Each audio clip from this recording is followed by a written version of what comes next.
जो main topic है इस वक्त वो मिक्सचर का है। मिक्सचर के अंदर कोई भी जब दो चीजें आपस में मिलती हैं वो आपस में केमिकली रिएक्ट नहीं करती।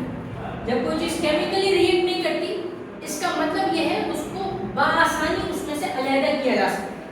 ठीक है, जैसे हम अगर एग्जांपल लें पानी और नमक की, इन दोनों को अगर आप मिक्स करते हैं एक सॉल्यूशन मिल जाएगा, ठीक, जिसको आप सॉल्टी सॉल्यूशन कह सकते हैं कि सोडियम क्लोराइड का सॉल्यूशन आपके पास है। लेकिन ये सॉल्यूशन कोई केमिकली रिएक्टेड नहीं होता, कोई केमिकली रिएक्शन नहीं करता। इसलिए आप जस्ट इसको अगर पानी के ऊपर रखकर गर्म करेंगे, इसको बॉईल करेंगे, पानी इवेपोरेट हो जाएगा इसके अंदर से और आपके पास बचेगा क्या? नमक। तो आपने इसको फिजिकली बहुत आसानी से अलग कर दिया। इसी तरह आप चीनी को अलग कर सकते हैं। तो ऐसी कोई भी चीज जिसको आप फिजिकली किसी भी फिजिकल रिएक्शन से अलग कर सकते हैं, ऐसी चीज को आप मिक्सचर कहते हैं। अब मिक्सचर आपके पास दो टाइप के होते हैं, होमोजेनस मिक्सचर होता है और हेटेरोजेनस मिक्सचर। होमोजेनस मिक्सचर जो होता है उसका जब आप कहीं से भी सैंपल कलेक्ट करते हैं तो उसकी कॉम्पोजिशन सेम होती है, क्योंकि होमोजेनस मिक्सचर प्रॉपर्ली मिक्स होता है। प्रॉपर्ली मिक्स होता है, वो इतना अच्छा मिक्स होता है कि आप उसे किसी भी जगह से उसका एक सैंपल कलेक्ट कर लें तो आपको हर जगह से कॉम्पोजिशन तकरीबन सेम है। लेकिन जब आप हेटेरोजेनस के अंदर जाते हैं तो हेटेरोजेनस के अंदर जो पार्टिकल्स होते हैं जिसको आपने उसके अंदर हल किया होता है वो प्रॉपर्ली मिक्स नहीं होते।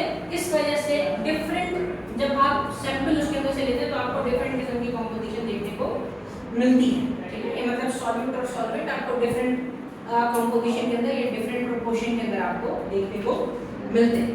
हेटेरोजेनस के अंदर हमने बात की कि हमारे पास दो तरह के हेटेरोजेनस मिक्सचर, एक कोलॉइड और एक सॉल्यूशन। उसके लिए आप यहाँ पर समझें कि सॉल्यूशन की जब हम बात करते हैं तो सॉल्यूशन वो होता है जिसके अंदर सॉल्यूट और सॉल्वेंट बहुत प्रॉपर्ली मिक्स हो जाता है।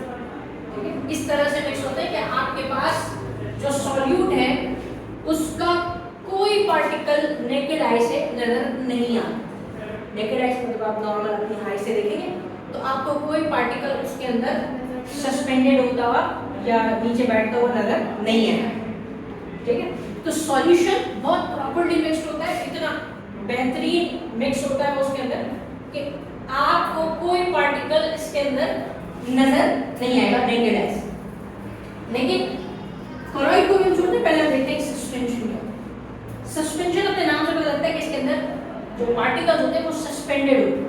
मतलब जब आप उसे मिक्स करते हैं उसके अंदर, लाइक आप चॉक का एक पाउडर ले लें और उसके बाद उसको पानी के अंदर आप डिसॉल्व करें, आपको उसके पार्टिकल्स नजर आएंगे। ठीक है, इसको क्या कहते हैं? सस्पेंशन।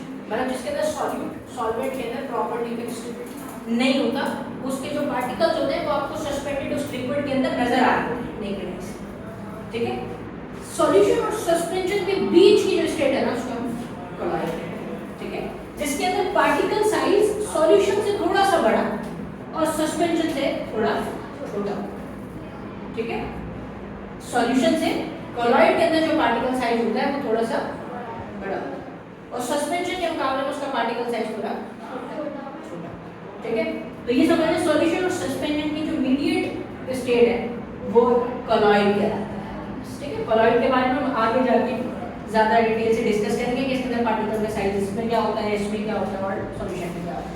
ठीक है, अभी फिलहाल के लिए हमारा ये टॉपिक यहाँ पर कंप्लीट है।